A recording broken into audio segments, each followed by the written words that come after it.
one must first acknowledge the sheer audacity required to publish a book consisting entirely of blank pages, 266 of them to be precise, and call it Reasons to Vote for Democrats, a comprehensive guide.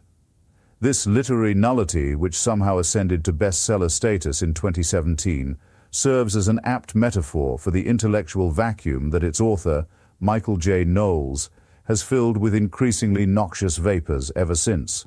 Here we have a Yale-educated thespian turned political commentator, a trajectory that might charitably be called a descent from pretending to be other people to pretending to be an intellectual.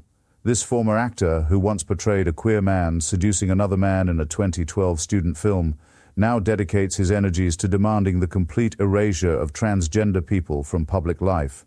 The irony of a man who once played at queerness for art, now crusading against sexual minorities, would be delicious if it weren't so grotesque, rather like watching Shakespeare demand the closure of all theaters after his retirement.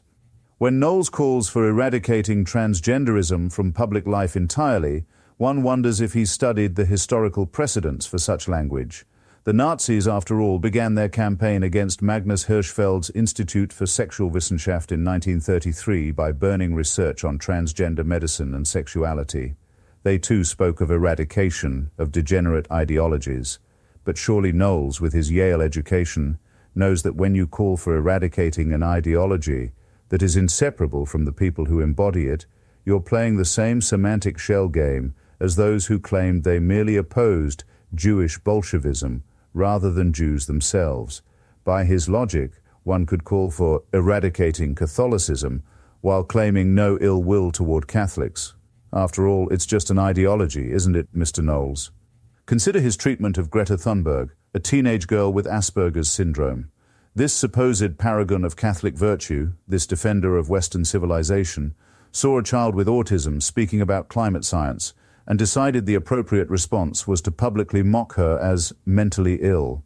Even Fox News, that bastion of measured discourse, found his behavior so repugnant they banned him from their airwaves and called his comments disgraceful. Yet our brave warrior for truth refused to apologize. One imagines him at Calvary, heckling the lepers for their skin conditions. Disgusting, mentally ill, someone remove these defectives from my sight. His intellectual pretensions crumble like a sandcastle before the incoming tide. Knowles dismisses climate science as political alarmism and has declared science itself mostly fake, presumably accepting the medical science that keeps his hair perfectly coiffed and his teeth gleaming white for his podcast appearances. One pictures Galileo's inquisitors nodding in approval. Finally, someone who understands that empirical observation is merely a liberal conspiracy. Perhaps Knowles believes the Black Death was a hoax perpetrated by medieval Democrats, or that smallpox was eradicated not by vaccines, but by sufficiently vigorous denial of its existence. The depth of his historical illiteracy reveals itself in his fawning defense of Christopher Columbus. Through his PragerU propaganda pieces, Knowles presents Columbus as a misunderstood hero, conveniently omitting the man's own writings about selling 9- and 10-year-old girls into sexual slavery, or his practice of having Taino people's hands cut off for failing to meet gold quotas. But why let documented atrocities interfere with a good narrative? By Knowles's logic, one could produce a PragerU video called Celebrating Pol Pot, He Really Loved Agriculture. In his magnum opus, Speechless, Controlling Words, Controlling Minds, Knowles openly advocates for censorship while claiming to defend Western values. He declares that liberty is the right to do what he ought to, although fails to specify according to who exactly. One can imagine Knowles in revolutionary France, explaining to the condemned that true freedom means having one's head separated from one's shoulders, if the state deems it proper. After all, who needs the messy business of individual choice when we have Knowles to tell us what we ought to do? His colleague at the Daily Wire, Matt Walsh, openly describes himself as a theocratic fascist who believes his religious views should be forcibly imposed by a government headed by himself as dictator. And Knowles, rather than distancing himself from this dollar store Mussolini, cheerfully shares a platform with him.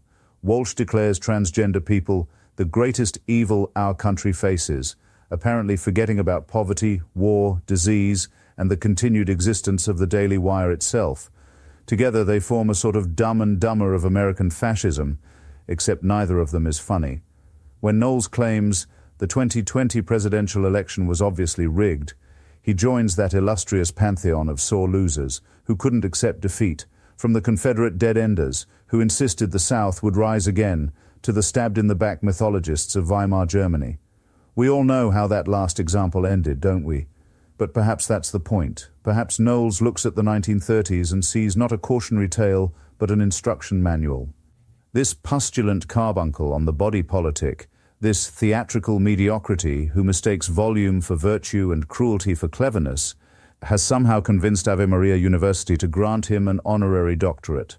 One assumes they've also awarded honorary degrees to various barnyard animals, given their evident standards. That he speaks regularly at universities, spreading his intellectual syphilis to young minds, represents a failure of our educational institutions so complete that one wonders if we shouldn't simply burn them down and start over, though Knowles would probably support that too, provided we began with the gender studies departments. The man who once lost his faith under the influence of atheist writers like myself has reconverted to a Catholicism so twisted it would make Jesus himself reach for the whip he used on the money changers. Christ, in cult-like fashion, may have indeed once said that unless his followers hate their fathers, mothers, wives, siblings, and children as well as his own life, he can't be my disciple. Knowles expands this to the immigrant, the Samaritan, the atheist, and members of the LGBT, transforming love your enemy into destroy those you disagree with. He preaches against Islamism while adopting its supremacist stance, albeit a Christian variety. Christ, for all his flaws, taught to turn the other cheek, to forgive not 7 times but 70 times 7.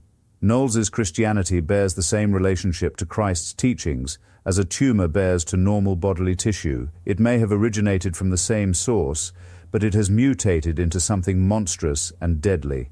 In the end, Knowles represents something simultaneously dangerous and pathetic, although his instantiation leans more heavily towards the latter. A hollow man, a stuffed man, a headpiece filled with straw. The Yale education was clearly wasted on him. His blank book wasn't a joke, it was a confession. 266 empty pages perfectly capture the substance of his thought, the depth of his philosophy, the value of his contribution to human discourse. He is what remains when you strip away intellect, compassion, humility, and wisdom from conservatism. A grinning death's head, a memento mori not of human mortality but of human dignity.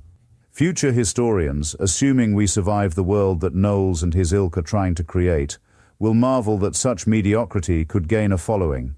If history remembers him at all, its scholars will study him as we study the dancing manias of the Middle Ages, or the tulip fever of 17th century Holland, as an example of mass delusion, of how societies can lose their minds and mistake a pratfalling clown for a prophet.